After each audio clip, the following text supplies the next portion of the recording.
Salve galerinha, tudo beleza? Aqui é o professor Rui Medeiros falando com você. Seja muito bem-vindo ao nosso canal Prof. Rui Medeiros e a Química das Coisas. Aproveita e se inscreva no nosso canal porque a gente está trazendo muito conteúdo bacana para vocês. E dessa vez nós vamos resolver juntos a prova de segunda etapa, ou seja, aquela aplicada na segunda série do ensino médio, lá do passe da nossa UFMS. Essa prova corresponde ao triênio 2017 a 2019 e foi aplicada no dia 16 de dezembro de 2018. Vamos resolver juntos essa prova e entender o que cada uma das 5 questões trouxe para vocês. Essa foi a primeira prova que surgiu do passe da UFMS, então você vai ver muitos erros nessa prova, tá? Mas vamos lá. Ó, primeira questão, uma questãozinha de eletroquímica, assunto que eles gostam muito de cobrar. As baterias chumbo-ácido são amplamente utilizadas como armazenadores de energia em veículos automotivos. Nesses dispositivos, eletrodos de chumbo e PbO2 são imersos em solução aquosa de ácido sulfúrico. Durante a descarga da bateria, as semi-reações de redução que ocorrem estão mostradas nas equações a seguir. Bom, então ele me traz duas semi-reações de redução. Primeira coisa que eu já tenho que falar para você, ela já está com um erro, e esse erro custou a questão. O erro está aqui. A primeira equação está tudo ok com ela, tudo ok. Agora a segunda está com uma fórmula errada. Esse cara aqui não é PbSO2, é PbO2, tá? Então essa questão foi anulada, fechou? Mas eu vou resolver com você como é que você faria, tá? Para chegar no que ele quer. Tudo bem? Então ele queria saber o seguinte, ó, é correto afirmar que a reação global do processo e o valor da sua diferença de potencial é igual a quanto? Gente, primeira coisa, para você saber a reação global, você tem que interpretar os dois potenciais e dizer quem é que reduz, quem é que oxida. Lembrando que o que tiver maior potencial é quem sofre a redução. Bom, o maior é mais 1,64. Isso quer dizer que esse cara aqui, ó, ele reduz. Tudo bem? Consequentemente, ele força o de cima a oxidar. Agora, para você oxidar o de cima, tem que inverter a equação. Então, ó, eu vou fazer o seguinte, eu vou inverter a primeira e vou copiar a segunda. Pode ser? Invertendo a primeira fica assim, ó, Pb sólido mais o íon sulfato, que é o SO4 2-, tá? Produzem pra gente o quê?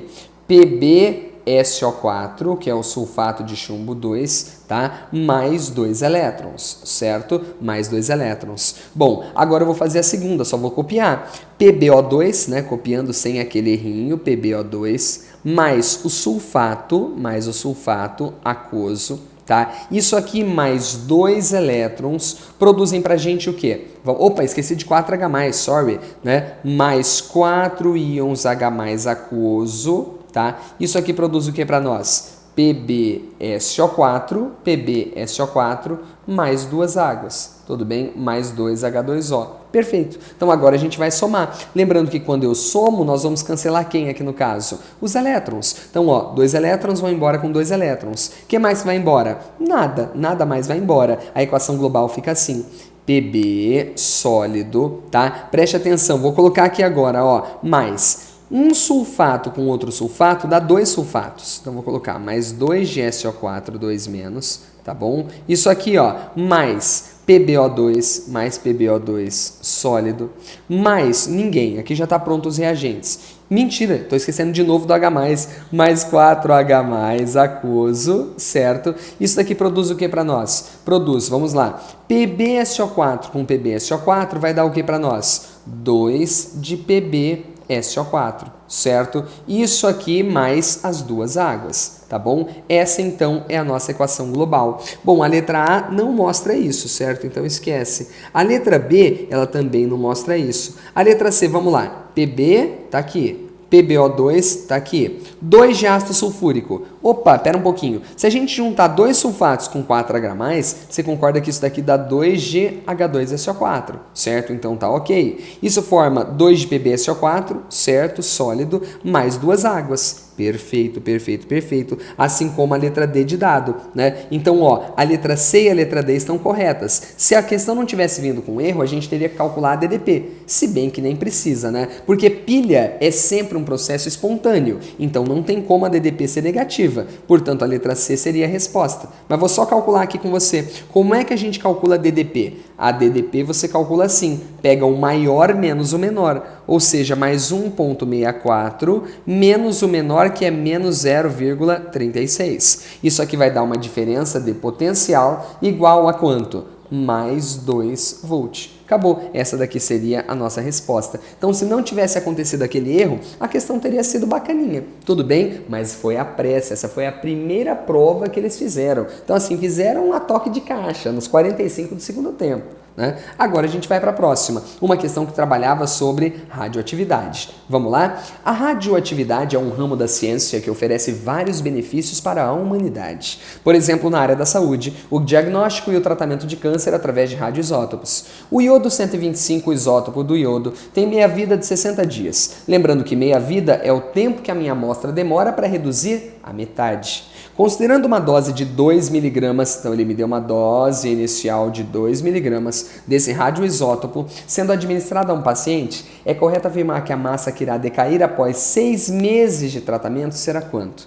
Gente, presta atenção, cada meia-vida vale 60 dias. 6 meses é a mesma coisa que 180 dias, certo ou não? Se eu dividir 180 por 60, que é o valor de cada meia-vida, isso aqui vai dar quanto para nós? Né? Vai dar 3 meias-vidas. Isso quer dizer que se passaram ao todo 3 meias-vidas. Então vai lá. No início a massa era de 2 miligramas, certo? Quando passar a primeira meia-vida vai cair pela metade. 1 miligrama. Quando passar a segunda meia-vida, vai cair pela metade, meio miligrama. Quando passar a terceira meia-vida, vai cair para quanto? 0,25 miligramas. Então a resposta é 0,25 miligrama. Você deve ter ido lá e marcado B, não é? Só que não. Aí você fala, Rui, por que que não? Criatura, olha a unidade que eles colocaram. Grama. Gente, é 0,25 miligrama. Essa questão foi anulada porque eles não prestaram atenção na unidade de medida. Cara, vergonhoso, né? Lastimável, né? Lastimável. Cara, muito triste. Tudo bem? Então vamos fazer aqui uma outra questão, mas assim, você vê, era uma questão simples, né? Mas que eu acho que na época muitos alunos nem devem ter percebido. Bem, a próxima questão era sobre termoquímica, né? E ela falava bem assim, ó. O gás metano é um importante combustível que apresenta alto poder calorífico e é um dos menos poluentes para o meio ambiente. É dada a equação referente à combustão incompleta do gás metano com sua variação de entalpia. Está aqui. Essa é a nossa equação de combustão incompleta.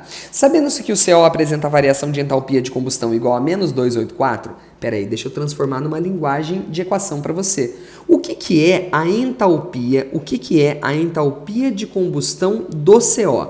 Cara, é o valor do calor liberado na combustão de 1 mol de CO. Como assim, professor? Ó, eu vou chamar essa equação que ele me deu de equação 1.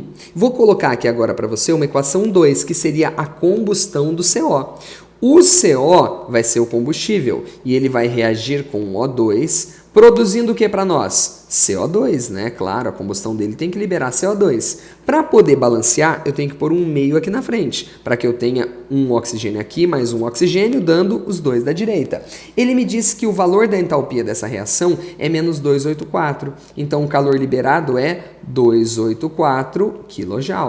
Tudo bem? Agora eu vou continuar a leitura da questão. É correto afirmar que a combustão completa de 80 gramas de metano libera quanto? Peraí, o que seria a combustão completa do metano? Eu não tenho essa equação, eu vou ter que montar, tudo bem? Então vamos lá, eu vou chamar essa equação aqui de equação 3, pode ser 3. A equação seria a seguinte, metano é CH4.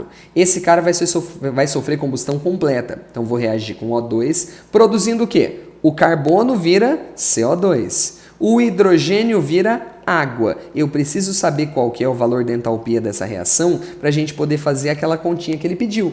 Mas antes eu tenho que balancear, não é? Ó, se eu tenho um carbono, a gente tem que ter um de CO2. Eu tenho 4 hidrogênios, portanto eu tenho que ter 2 águas. E mais, aqui eu tenho 2 oxigênios, aqui mais 2. Eu tenho 4 oxigênios ao todo na direita. Portanto, para balancear, a gente põe um 2 aqui na frente. Tudo bem? Agora eu vou fazer o seguinte, tá? Eu vou dar um jeito de chegar nessa equação, vou deixar destacada. Eu quero chegar nessa equação partindo dessas outras duas que ele me deu, da 1 e da 2. Então a gente vai usar a lei de Hess. E lei de Hess, galera, é uma comparação. Eu vou comparar as equações que eu tenho com a que eu quero chegar. Então vamos lá, ó. Na que eu quero chegar, eu tenho 1 mol de metano na esquerda. Se você for olhar a equação 1, também tem 1 mol de metano na esquerda. E é só ela que tem metano. Portanto, eu vou ter que copiar essa equação do jeitinho que ela tá. A segunda substância que aparece aqui é o O2, só que o O2 não é bom para você trabalhar, porque o O2 está aparecendo nas duas equações. Não é legal. Outra coisa, deixa eu falar para você. O próximo, quem que é? O CO2. O CO2, preste atenção, ele só aparece nessa equação aqui de baixo. E ele aparece na direita da seta, que é exatamente o lugar que eu quero. Então eu também vou simplesmente copiar essa equação. Vamos ver se vai dar certo? Quer ver? Ó, vamos copiar. Bom, primeira coisa, o CO seria cancelado com CO, porque um está aparecendo na direita e o outro na esquerda. O que mais? Ó, se você for olhar, 3 sobre 2 é a mesma coisa que 1,5. 1 sobre 2 é a mesma coisa que meio. Então, quanto que é 1,5 com meio? Vai dar exatamente 2O2. Deu certinho, né? E aqui na direita, duas águas, CO2, CO2. Então, a gente chegou nesse ΔH. O ΔH vai ser simplesmente a soma desses dois valores de entalpia que ele me deu. Vamos lá? Quanto que vai dar essa soma? Se você somar aqui, então, menos 520 com menos 284, vai dar quanto? Vamos fazer a continha aqui? Ó, 520 negativo com 284 negativo. Isso vai dar 804. Então, o valor dessa entalpia é de menos 804 kJ por mol de metano queimado. Por mol de metano queimado. Ele perguntou qual que é a energia liberada na combustão de 80 gramas de metano. Galera, primeira coisa, ó, eu preciso da massa molar, tá? O metano, ele pesa 16 gramas por mol. Por que 16? O carbono é 12 e cada H vale 1. Então, isso daqui deu 16 gramas por mol. Me ajuda a interpretar. 804 kJ são liberados na combustão de 1 mol de metano. 1 mol que pesa 16 gramas. Então, o que a gente pode afirmar? 804 kJ são liberados na combustão de 1 mol. 1 mol que pesa 16 gramas. Agora, se eu pensar em 80 gramas, quanto que vai ser liberado? X. Vamos fazer essa continha? X vai ser igual a quanto? Se você for parar para pensar, daqui para cá eu multipliquei por 5. Multiplicando isso daqui por 5, eu vou encontrar a resposta, que vai ser igual a quanto? 4.020 kJ de energia liberados. Tudo bem? Então a resposta tem que ser qual? Aquela que falar 4.020, que é justamente a letra D de dado. Ô professor, mas ele não tinha que colocar que era menos 4.020? Não, porque se ele falou que é liberado, ele não precisa mais pôr o sinal. Lembra que o sinal só serve para falar se ele foi absorvido ou liberado. Questãozinha que dá trabalho, né? Quando aparecer questão de termoquímica assim para você, cara, vai te dar trabalho. Tudo bem? Vamos para a próxima então? A próxima é a 44, que falava bem assim, ó. Qual é a diferença entre joias, semijoias e bijuterias? A base da semijoia é constituída de latão, sobre a qual é aplicada uma camada intermediária de metal como cobre, bronze, níquel ou paládio. A essa liga é acrescentado um banho de ouro, e, por exemplo, daí o fato de se dizer que ela é folheada a ouro, né? E daí ele fala bem assim, o trecho citado refere-se a um dos empregos comerciais da eletrólise, que é a galvanização. Na verdade, galvanoplastia. Processo para se recobrir um objeto com um determinado metal. Um ourives desejando dourar, ou seja, cobrir com ouro um anel, utilizando uma solução aquosa de cloreto de ouro. Detalhe, galera, no cloreto de ouro, o ouro tem NOx mais 3. Tudo bem? Lembra que isso daqui, ó, esse 3zinho daqui escorrega para cá. A carga do ouro é mais 3. Em uma cuba eletrolítica. Aí ele fala bem assim, sabendo-se que o tempo gasto nesse processo foi de 30 minutos, então nós temos o tempo, 30 minutos, para se depositar 197 miligramas, a corrente elétrica aplicada foi qual? Aí você deve estar pensando, Rui, como é que eu resolvo isso? Gente, você lembra que existe uma relação entre quantidade de cargas, corrente e tempo, que é o famoso kit. Se eu te dou a quantidade de cargas e te dou o tempo, você descobre a corrente. Só que tem alguns detalhes por aqui. Primeiro detalhe é que o tempo tem que estar em segundos e que a quantidade de cargas tem que estar em coulomb. Agora, nessa questão, ele me deu o tempo em minutos. Ele me deu o tempo em minutos, então tem que multiplicar por 60, né? Daí eu vou transformar em segundo. Isso daqui vai dar 1.800 segundos. Esse já é o tempo. Então, o tempo eu já tenho, tá? Fih, tá fácil, ó. O tempo eu já tenho que vale 1.800. Para eu poder encontrar essa corrente que ele está pedindo, só falta eu descobrir a quantidade de cargas. E como que eu vou descobrir isso daqui? Nós vamos descobrir fazendo uma estequiometria. Por exemplo, ó, ele está depositando ouro mais 3. Então, vamos por aqui, ó. AU mais 3. O que você tem que fazer na questão de eletrólise? Monte a equação de descarga. Então, o ouro mais 3 precisa de 3 elétrons para poder produzir o que para gente? O ouro metálico, certo? Agora, atenção, cada 3 mols de elétrons depositam 1 mol de ouro. Agora, você lembra que a constante de Faraday é 96.500 coulomb por mol de elétron. Então, peraí, cada mol de elétron equivale a 96.500 coulomb. Só que aqui nós temos 3 mols de elétrons. Então, nós temos 3 vezes 96.500 coulomb. Isso deposita para mim 1 mol de ouro. Agora, quanto que pesa 1 mol de ouro? 197 gramas, que é a sua massa molar. Agora, se ele me disse que depositou 197 miligramas, ou seja, ele depositou 0,197 grama, afinal, mili é só você dividir por 1000, tudo bem? Isso daqui vai dar 0,197 grama. Você vai ter quanto de carga? X. Vamos ver quanto que dá esse X? É só você dividir isso daqui por 1000. Então vamos fazer só essa continha aqui, gente. Ó, presta atenção, tá? Vamos pegar aqui, ó, 96.500, tá? Vezes 3 e dividir esse cara por 1000. Tá? Isso vai dar quanto? X é igual a 289,5 coulomb. Essa é a quantidade de carga que passou pelo sistema. Então pronto, já tem aqui 289,5. Portanto, passo 1.800 dividindo, fica 289,5 dividido por 1.800, essa vai ser a nossa resposta, essa vai ser a nossa corrente. Portanto, a corrente é igual a quanto? Vamos dividir isso daqui, vamos ver quanto que dá? Vai dar 0,16. 0,16 ampere. Essa é a corrente que nós tivemos que passar pelo sistema para fazer essa eletrólise. E é por isso que a resposta é a letra B de bola. Gente, questãozinha boa, questão bacana, tá vendo? Então, apesar deles terem errado aquelas duas primeiras, eles se redimiram um pouquinho nessas outras duas. E agora a gente vai para a última, que é uma outra questão aqui que vai falar sobre soluções. Vamos lá? O etanol é uma substância que pode ser extraída de algumas frutas, como a cana-de-açúcar e a uva. Da uva se produz o vinho, bebida alcoólica que apresenta diferentes concentrações de etanol. Uma forma de se expressar o teor alcoólico de uma bebida é pela escala Grau-Gay-Lussac, que indica a fração volumétrica do etanol na bebida. Ótimo. O vinho apresenta teor alcoólico que varia de 10 a 14 graus GL. Em uma garrafa de 750 ml de vinho, com teor de 10 graus GL, isto é, 10% em etanol, então já vamos fazer uma continha aqui. Se é 750, quanto que é 10%? É só multiplicar por 0,1, né, gente? 10% é 0,1.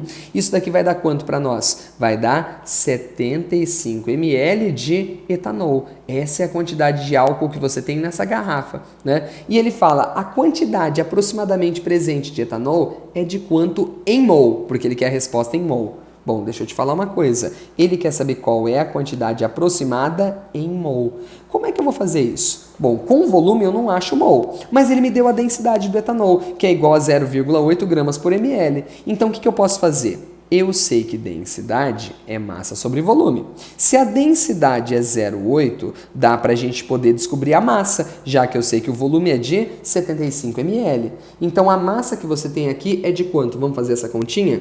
0,8 vezes 75. Isso vai dar 60 gramas. Essa é a massa de etanol que a gente tem aqui dentro. O detalhe é que o cara não falou para você a fórmula do etanol, né? Ele não falou. Então, o que a gente teria que saber? Teria que saber que o etanol tem fórmula C2H6O. Tudo bem? Esse foi um problema, porque teoricamente na matriz dessa prova não consta que o aluno tem que saber de química orgânica. A química orgânica só viria no terceiro ano, né? Mas assim, para você resolver, teria que saber a fórmula dele. Então vamos lá. Se você fizer a massa molar desse cara, vai ser assim, ó. Cada carbono pesa 12, cada hidrogênio pesa 6, cada O 16. Então 2 vezes 12, 24. 6 vezes 1, 6. 1 vezes 16, 16. Isso aqui vai dar 46 gramas por mol. Então, a gente pode falar que 46 gramas equivalem a 1 mol. Assim como 60 gramas equivalem a X. Esse X vai ser a nossa resposta. Vamos lá? Então, vai ficar 60 dividido por 46. Isso vai dar 1,3 mol, 1,30 mol. Essa é a quantidade que nós temos presente. Então assim, ó, a resposta letra A. Bom, gente, essa foi então a primeira prova do PASSE da UFMS, a primeira que eles fizeram. Então, tirando aqueles erros, as questões não eram ruins, né? Não eram ruins, foi uma prova muito bem dividida, trabalhou eletroquímica, trabalhou termoquímica, trabalhou radioatividade, trabalhou soluções, né? Então foi uma prova bem divididinha. A única pena são os erros que eles cometeram, tá bom? Espero que você tenha gostado, aproveita e se inscreve no nosso canal, porque muitas provas serão resolvidas por aqui. E eu tenho certeza que vai ajudar na sua aprovação. Valeu, gente, um beijão pra vocês e